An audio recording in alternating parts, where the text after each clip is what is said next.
Hey peeps, we are back. We are talking The Real Housewives of Beverly Hills, Season 13, Episode 1. Hey, before we get into the video, please do me the honors of subscribing to my channel, hitting the notification bell so you can always be notified when I post new content, hitting the thumbs up because that does wonders for my channel, and share. Thanks. Okay, peeps, I am super excited about this season of The Real Housewives of Beverly Hills, mainly because we don't have to be bothered by Lisa Rinna. Let's get into it. When the show first opens up, it's Dorit and PK, and I said, oh God, not Dorit and PK. You know, I kept looking at Dorit and her new darker hair. I'm loving it. I think it's given. It really is. I mean, actually, the way Dorit dresses and the way she styles her hair, it really doesn't matter if it's darker or lighter. It's always beautiful in my opinion. But her and PK meet up with this lady called Eaglewoman and Blue Robin, I think, or Sapphire Woman. I can't remember. But first I thought it was a little comical. But then when they got down to the retreat, I really enjoyed it. It seems that it's a very spiritual situation, especially once Eaglewoman explained to the group what exactly it was. Most of the ladies were not really feeling it. They thought, oh my goodness, we're going to a retreat somewhere with Dorit and a lady named Eaglewoman. You know, and it was cute at first. It was kind of funny, but Eaglewoman turned out to be the real deal. Garcel and Sutton are still together. They are still besties on screen and off screen, and that was nice to see. Garcel said she was hoping that the first time all the ladies got back together, they would get back together, go someplace nice, have a few cocktails, but she says she ends up in this wilderness retreat with Dorit and a lady named Eaglewoman. She wasn't ready for it, but it turned out to be pretty good. Anyway, Kyle has decided that she is going to have a pity party for herself. Pity party, table of one. She is the victim here. Listen, she is very hurt by some of these ladies. She said that she was really affected by this. And Kyle, I'd like to be there for you. I really would, but no ma'am. Because majority of this has been brought on by yourself. You had plenty of opportunities to stand up and tell people to shut it down, to let people know how to treat you. You also had many opportunities to stand up for your sister. You had opportunities to stand up for your friends, and you didn't. You allowed the two bullies of the group to bully 100% until the point where they started bullying you. I'm sorry, ma'am. I have no sympathy for you. You can go on somewhere else. Now listen, I would have had a good time out there at this retreat. The place was gorgeous. I don't know if I would have been mature enough to deal with the beginning when they had the drum and they was walking around in circles. I think I might have laughed a little because I'm extremely immature. But the rest of the ceremony, once they finally sat down, I was here for it. We did find out that Sutton has bought a horse out in the Netherlands. I don't know, did she buy a house in the Netherlands? I don't even know, but she bought a horse and it's in the Netherlands. I don't know if she's going to have it shipped back to America. Did she just buy one horse? Anyway, moving on. I don't know why I'm so concerned about this horse situation. When Erika gets there showing off her new thin frame, which by the way, I would like to say that I do think that Erika is a beautiful woman. I thought that she was beautiful no matter what size she was, but she is killing it. Okay, she is looking amazing, especially in the confessionals. Now listen, she said that she lost the weight because she's on the hormones, right? Well, Dorit has checked in, she is clocked in, she is here for it. Dorit says, well, I guess they spell hormones Ozempic. Okay, the Ozempic. Listen, Dorit is hilarious. She doing too much. She pissed off at Erika. Erika did an interview with 2 T's in a Pod, and she explained what she meant by she was on the hormones. She just started going through the pause, okay? And she said that she now has some sort of injection of hormones replacement or something that she's doing. And these hormones have leveled her out and the weight just started pouring off. Now, I have not gotten to that place in my life where I'm going through the pause But if this is helping Erika, when I get to the pause, I'm definitely going to see if I can get some of them hormones. Anyway, them showing that little clip of the email that Lisa Rinna allegedly sent to the Bravo, NBC, Universal people, they can go on somewhere, wipe my butt with that, okay? Because first of all, Bravo lets all the housewives who were fired tell their own story. Also, I think it was very clear that the writing was on the wall that Lisa Rinna was not going to be asked back. As far as I'm concerned, I think that Andy has placed Lisa Rinna on pause, and at some point that woman will be back. Do I want to see the day when she comes back? No, I don't. But I do have a feeling that at some point Lisa Rinna will be back. Now, honey, listen, like I said, Dorita's checked in. She confronts Erika about the comment Erika made at BravoCon. I feel very hurt by you, Erika. What you said about PK and I was mean-spirited and deeply hurtful. I didn't want to answer that question, and I asked not to. I don't want to answer this question because I feel bad. But, You delivered that answer like someone who really wanted that attention. Dorita, I'm a showman. I walked right down to the edge of that stage, and I gave those people what they wanted. standing up, going to the center stage, delivering the line, and then flipping her hair, coming back and feeling very good about herself. That's not a showman. That's a bitch. Honey, Dorit said, don't play with me, okay? Listen, the whole reenactment of Erika, she was right on point. I saw that situation at BravoCon, and I thought the same thing. Lord have mercy, this is going to be a problem. However, it seems that Erika wasn't wrong. Dorit and PK are going through some problems. You know, it was just announced in the last couple of days that her and PK are allegedly separated and that PK is living at a hotel. PK and Dorit came out with a statement and they said, "We remain committed to working through these issues as a united couple for our family. We have not separated, nor do we plan to do so." Honey, now listen, the way Kyle looked when they brought it up on Watch What Happens Live right after the show, I think Dorit and PK lying. For some reason, in my opinion, I think PK is at the hotel. I really do, but you know, I don't know. Anyway, Erika, she says, "Are you and PK okay?" You know, she's asking, she's just checking in. She said, because if your relationship is stable and fine, then why are you worried about this? My thing is this. If Erika truly cares about Dorit like she says she does, why didn't you reach out to her right after the Bravo comment? Why didn't you just say, you know, I was acting a fool and, you know, trying to be seen the way Dorit says she was? And they asked me this question. It was a shady question. I gave a shady answer. I should have never said you and PK. I apologize. Or right when she got into the retreat, why didn't she pull Dorit to the side and apologize? If that's your real friend, you would apologize. And also, I don't know why Dorit decided to hold it. I'm assuming she decided to hold it because they were filming. But right when she said that, I would have called her up. You know, and I'm sure that Dorit was also at BravoCon. So it had to have got back to her. I would have just walked over to her hotel room and said, hey, let's have a chat. What the hell were you talking about? I don't know. I'm not going to hold on to a bunch of bullshit that long. I'm just going to bring it to you directly. Erika breaks down. She cries and apologizes.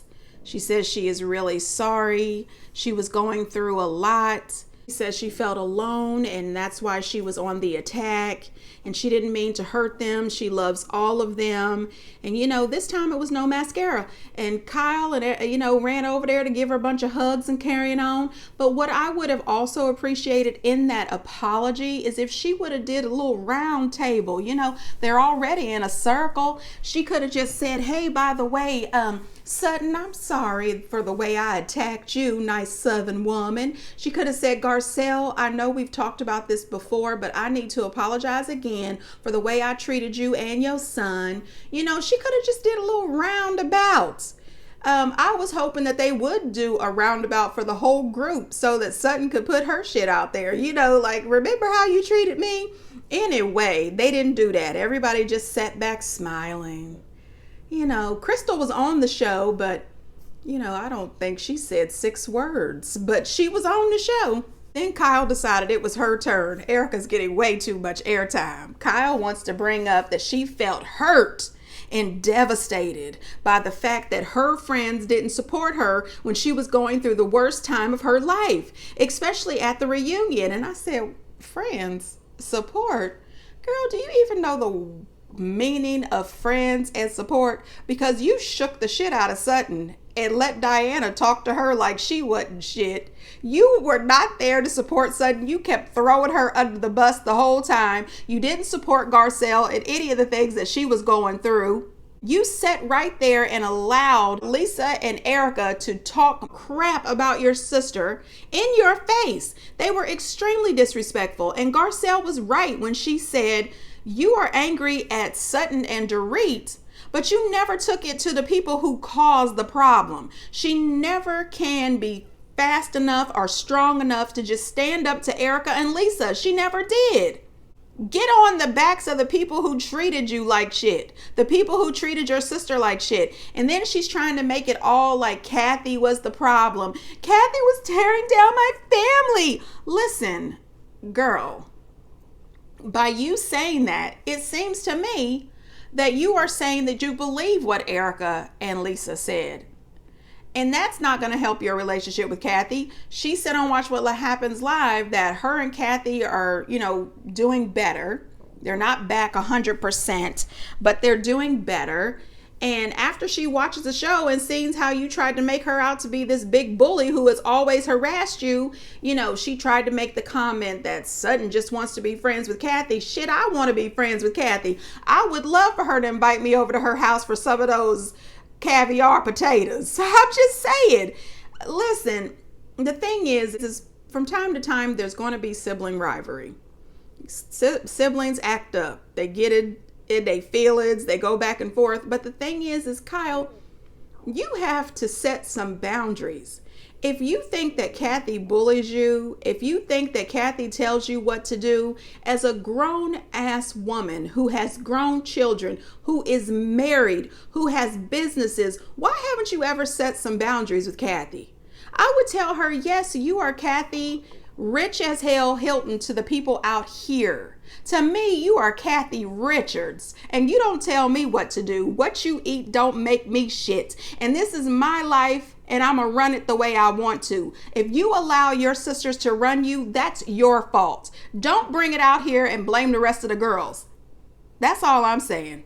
Not only that, on Watch What Happens Live, when Teddy was throwing Sutton under the bus, saying that Sutton rides around with Baca in her car and everything, Kyle didn't stand up for Sutton then either. She didn't say, hey, that wasn't nice to say about Sutton. She smirked, had a little smirk on her face. Did anybody else notice on Watch What Happens Live when Kyle and Teddy came out? Andy was so excited to see Kyle. He was hugging her and everything. And then he saw Teddy. He said, hi. Honey, listen, I think that Andy is as sick of Teddy as we are. I'm saying the woman is boring as hell. And you know, when you think about it, Kyle, another reason I'm not going to feel bad for you is Lisa had gone after both your sisters. She went after Kim, she went after Kathy, and you still continue to be friends with her. So you want everybody else to feel bad. You know, Dorit runs over there and wraps her arms around her. Girl, bye. I would have actually asked the Eaglewoman if they had chips. You know, I'm not going to sit around here playing this game with this woman. If you've got some chips and some dip, I'd rather be doing that. So we see Sutton with her good friend Jennifer Tilly, which we already knew that they were friends. We've seen them doing interviews together. We've seen Sutton guest star on Jennifer's show, Chucky. So we knew that they were friends already. But she let us know that one time when they were flying back to Paris or to Paris, she thought she was putting in earplugs and she actually put it in some of Jen's salted caramel candy in her ears and she couldn't get them out. I thought, this is ridiculous. There is definitely a difference between earplugs and salted caramel. I mean, what the shit? And can you imagine the heat from your body melting that caramel in your ear? That has to be extremely dangerous. Oh my God. Anyway, she is running the hell out of her assistant. The man says that he's the assistant, the head of operations, the house manager. The man has 6 jobs. He really does need 6 checks. That's just my opinion.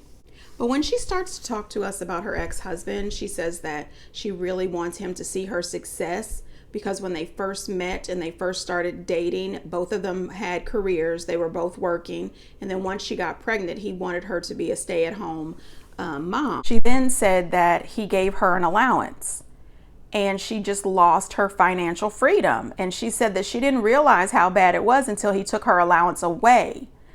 And I said, oh, no. I have always been an independent person. And if you want to give me the opportunity to be a stay-at-home mom with my kids, I will take it. I really will. But I will not lose my independence. If some man married me and gave me an allowance, you best believe it's going to be a quality allowance. And not only is it going to be a quality allowance, I'm going to use that money in some way that it makes more money for me. Because you are not going to get the opportunity to withdraw that allowance from me and then make me feel as if I'm somebody who depends upon you. I'm not going to do it. I'm not going to sit around and wait for this dude. She says that in the divorce, she receives $300,000 a month in spousal support. Honey, do you know the things I could do with $300,000 a month? Oh my gosh. She says that she accepted this support. However, she says it's like an anchor, and she just wants to show him that she is smart and capable. And I said, well, you know, I appreciate that. I really do. But don't spend so much time worrying about your ex, because he's your ex for a reason. Worry about your future. You don't need to prove to him that you're successful, and you don't need to go out of your way to show it to him. He'll see it. Believe me, he will. And I don't think it's anything wrong with a husband saying, hey, stay home and take care of the kids. I'll take care of you. But if you use that as a weapon, that's when it becomes a problem. That's why it's always smart to have a little extra shoebox money, or to use the money that they are giving you, not just to buy nice purses and shoes, but to also figure out a way to generate more money. Now, Erika has this face-to-face visit with her therapist. The last season we saw them on Zoom. However, Erika asking her how to be a good friend and how to be a good friend. And the lady says, just show empathy. And she says, well, how? I said, well, what the shit? I mean, who asked that? You don't know how to show empathy, but you want empathy. You want everybody to empathize with you, but you don't know how to give it to them. I mean, you apologize to the group, but you haven't apologized to these victims. You know, you have gotten out of some of these legal situations, but you're not completely out of it. I don't know for sure if Erika knew about what was going on, but even if she didn't, there was still nothing wrong with having empathy towards the victims. And I know she had all these legal obligations, but at some point she could have asked her legal team, is it possible that you could crafted a beautiful statement stating how sorry they were to all of the victims while still proclaiming her innocence? She never once came out and said, I am sorry for everything that happened. Never once. Girl, bye. How do you show empathy, my ass? I am happy to find out that she is no longer mixing her alcohol and medication. According to her in the interview I heard, she says that she is completely stopped drinking. So that's good. You know, she stopped drinking. Kyle stopped drinking. Kyle has been sober for the last 7.5 months. She is working out. I mean, her gym at her house looked amazing. I wish I had all that equipment in my house, but actually no, because I do have quite a bit of equipment here, but it has a little dust on it. Okay, it has a lot of dust on it. Don't judge me, peeps. Anyway, now when Kyle came over to see Dorit, and PK says she's not going to want that pizza or that salad. With all those photos she's been posting, she's going to ask for a glass of water. PK is hilarious. Now, Dorit and PK's relationship, we talked about it a little bit earlier. I think that there is trouble in the water. I think that they are separated. You know, Erika hit the nail on the head, and that's why Dorit was upset, and she should have gotten with her earlier about that. All right, now Garcel and her sons, they were headed out, and her son has no idea how to pump gas. And I said, you know what? they're rich. I'm pretty sure that by the time I was 8 or 9 years old, I knew how to pump gas. My dad was a road dog. We took a lot of road trips. Anyway, Garcel's conversation with her sons had me tearing up a little bit. She's a single mom. She's working. So she's not always going to be at home with the kids. And her working is what affords them the lifestyle that they live, on top of everything that they get from their father as well. And her one son said, well, you were gone for a year.